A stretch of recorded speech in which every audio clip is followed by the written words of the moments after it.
Hey friends, it's Mandy from Chapel Forge. So I was given lungs, spleen, and kidneys from someone that just had their steer butchered. She asked me for one of them and I was like, sure, what the heck, we'll figure out what to do with them. So after doing some research, I learned that the kidney and the, what was the other thing? The spleen have a lot of benefits, lots of protein and minerals and iron and all of that kind of stuff. So today I'm going to show you how to sous vide this kind of stuff so that it doesn't smell. If you've ever done something like liver, you know that liver, I mean, I know some people love liver, but liver has a very not great smell. So we typically sous vide things that are smelly so that we don't have to smell them. So I don't think we're going to eat the lungs. I think we're going to give the lungs to the chickens. If anybody has like opinions about the lungs, I'm curious. After doing some research, it seems like they're really great for like dogs and things like that. So I'm going to give them to the chickens. I don't think we're going to eat them, but I feel comfortable eating the spleen and the kidneys. We eat liver on a fairly regular basis. If you've watched any of my other videos, you know that we typically powder that stuff in the, we freeze dry it and then we powder it and then we add it into like tacos or lasagna or meatballs or whatever, things like that. So today I'm going to show you how the sous vide works. It's a really cool tool. It's not that expensive. You can get it on Amazon. I'll put my affiliate link in the description. But it's a really cool way to get food done that stinks. So as with anything, when you go on Amazon, there's like 100 brands and whatever. We have the Strata Home. I like this one. I think it's pretty great. So that's the one I'll link in the description, but obviously there are other brands. My friend Missy at Homesteading Roots, she has one that connects to her phone, like over Bluetooth or something, which is cool because she can keep an eye on it. I mean, not that I can't walk in here and look at the screen, but she can keep an eye on it, especially if they're not home or whatever. So to sous vide, basically you just need a big vessel. My dad has, like when he's doing something large, like maybe like a big rack of ribs or several different things or whatever, or several pounds of something, he has a cooler that he cut a hole in the top of, and then that helps with evaporation. So the only downside to doing it in an open pot like this, a stock pot or whatever, is that you will sometimes get, you will get evaporation. Depending on how long it cooks, you may have to refill it. So when you put your, I don't know what this is called. I guess this is actually the sous vide, but this stick, there's little holes down at the bottom and you just have to make sure that your water is always above that because that's what keeps the water rotating. When I first was starting to learn how to use this, I would get so pissed because I'm like, why is this thing not working? And it's because my water evaporated and the water wasn't moving and so it wasn't running. So there's probably books out there about sous vide temps, etc. I'm sure it's like something that my dad has because he has books on all these kinds of things. For now, you can just Google it. So I'm gonna do spleen and kidneys. I always want to say liver. I'm gonna do spleen and kidneys at the same temp that I do liver. Not surprisingly, there's not a whole lot of research on sous videing spleen on the internet. So we're gonna go with liver. So liver you do, as long as it's thawed, you do at 160. You need the internal temp to be 160. I usually do it for like 2 hours. You basically just need it to hold at 160 for about 30 minutes. Again, if you're not doing anything funky like spleen or kidneys or whatever, you can do all kinds. I mean, you can literally do anything in here. You could drop frozen chicken in here.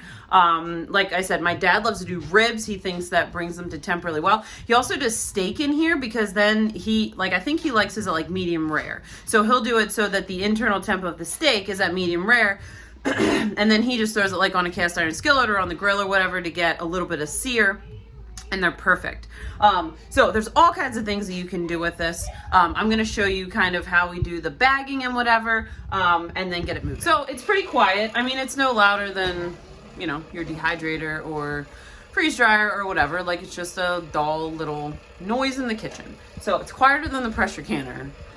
Okay, so I set my temp up here to 160 for 2 hours. So you'll see that obviously it went back down to like 118. I just put in hot water from the spigot, so it's bringing that up to temp. So typically you would want to probably put your stuff in vacuum seal bags. You don't have to. These are already bagged in Ziploc, so I'm just going to use them. Doesn't that look delicious? So here's the spleen. And here's the kidneys. Not surprising, they're disgusting and bloody, just like you know, liver is. So I'll probably just put these in another bag just so I don't have blood in my water. But you can vacuum seal them, or you can just drop them in Ziplocs if you don't have a vacuum sealer. All right, so I put these in a second bag, so they're in 2 bags. I know that somebody's gonna come at me about cooking in plastic, which I totally hear that, and I am not for plastic, like, almost ever. But in this situation, I really don't want my house to stink. So we're just gonna deal with it and it's gonna be fine. So usually you need to weigh it down. It doesn't always want to sink to the bottom. So I just filled this other pot with water. I'm gonna sit it on top so that it stays underneath the water the whole time. All right, so I know this looks a little ridiculous, but it's doing what it needs to do. So you don't have to babysit it really at all. You just wanna make sure that if your water evaporates beyond where it's swirling the water, that you get that top back off or it's gonna stop. I shouldn't have that problem because we're only going to run it for 2 hours once it comes to temp. So I'm going to let this go, and then when I pull it out, I'll show you what it looks like. And it's just a beautiful thing that you don't have to.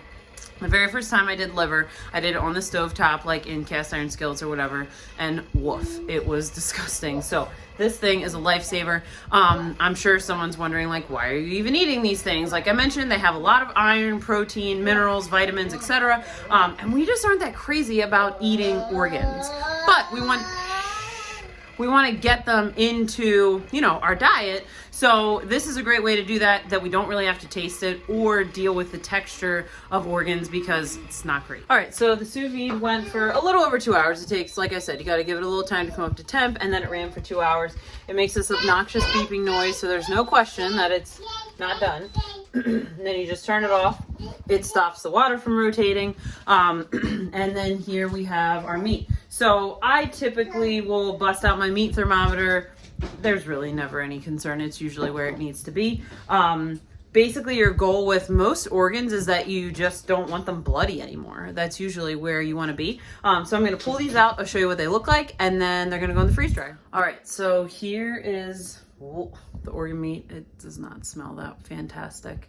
You'll probably get some blood that comes out of your bag. I've thrown it on the garden before, or I mean, you can compost it or do whatever. I mean, I guess you could dump it down the drain, but I'd put it in the compost or in the garden or whatever. There's a lot of great benefits in the blood that comes out of it. So basically what I'm going to do is I'm just going to slice this down and put it on freeze dry trays, and then I'm going to freeze dry it and we'll powder it. So I'm not going to run through the whole freeze drying process because it's really the same as when I do like vegetables and fruits and things. Yeah, you just put it on the trays, put it in the freeze dryer, freeze dry it, powder it, and you're done. And then, like I said, you can add this to start slow, like put a tablespoon of organ meat powder in your meatballs, like a pound of ground beef, add it to that. Or you take a pound of ground beef, you're making burgers, or mix it in your lasagna mix or things like that. And you're not going to taste it. Now, if you go crazy and you do like a cup, you're going to taste it. It's going to taste like straight up iron. So if you're new to organ meat, that's always my recommendation is kind of just start slow, especially if you're trying to get into like kids and things like that. You know, and frankly, we do not like organs, and this is just a really easy way to get it in our system. So I hope this was helpful. If you have any questions, let me know. Have a great day.